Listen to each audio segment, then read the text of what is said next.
Mambo vipi? Hii ni Trust Media, mimi naitwa Dix.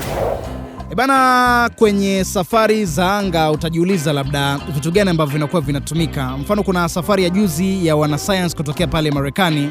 Baada ya miaka kadhaa hivi, kuna wanaanga wengine waliendaga kwenye mwezi lakini hawakufika umbali ambao hao wanaanga wa sasa hivi ambao wameenda.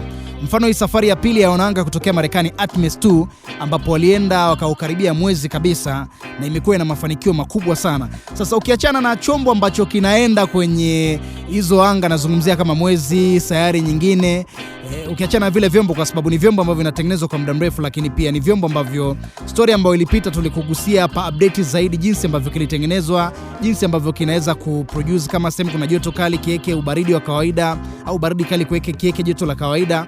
Sasa leo nakusogezea mavazi ambayo wanaanga hao wanatumia kwenda kufanya uchunguzi wa kisayansi kwenye anga huko, japo wakiwa kwenye kile chombo, lakini kuna mavazi ambayo wanayavaa na ni mavazi maalum.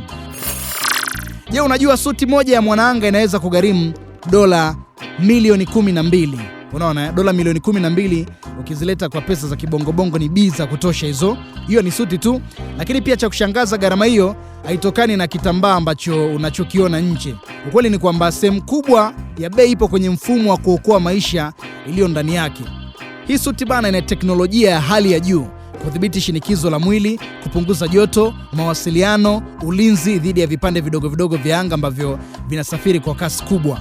Na mgongoni kuna begi maalum la kusaidia maisha ambalo peke yake linaweza kugharimu dola milioni 7. Unaona, begi lo dola milioni 7, suti dola milioni 12. Lakini kifaa kilichomo ndani ya suti hii kina jukumu moja tu muhimu la kuhakikisha mwanaanga anaendelea kuishi, kwa sababu huko angani hitilafu ndogo ndogo inaweza kusababisha kifo. Ndio maana suti mpya zimeboreshwa kila wakati, si kwa ajili ya muonekano, bali ni kwa ajili ya usalama wa ufanisi na uwezo wa kusogeza kwa urahisi, kufaa vizuri mwili, uimara na matengenezo. Haya yote ni mambo ya lazima, lakini hasa pale mwanaanga ambapo anafanya kazi yake ya kituo cha anga au kutembea juu ya uso wa mwezi.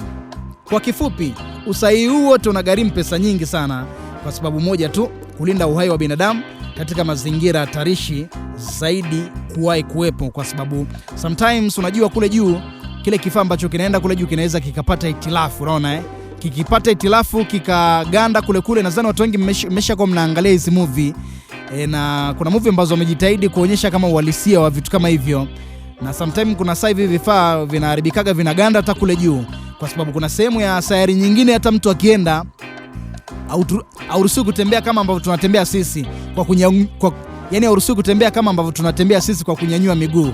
Kule unatembea kwa usawa, yani unaona, utakiwa unyanyue mguu, kwa sababu ukinyanyua mguu unaendelea kupanda juu zaidi. Kwa hiyo ndio hivyo, tutakusogezea update zaidi kuhusiana na masuala ya anga na mengineyo. Mimi naitwa Dix, hii ni Trust Media, sehemu ambayo unapata info za kijanja zote ambazo ni unique.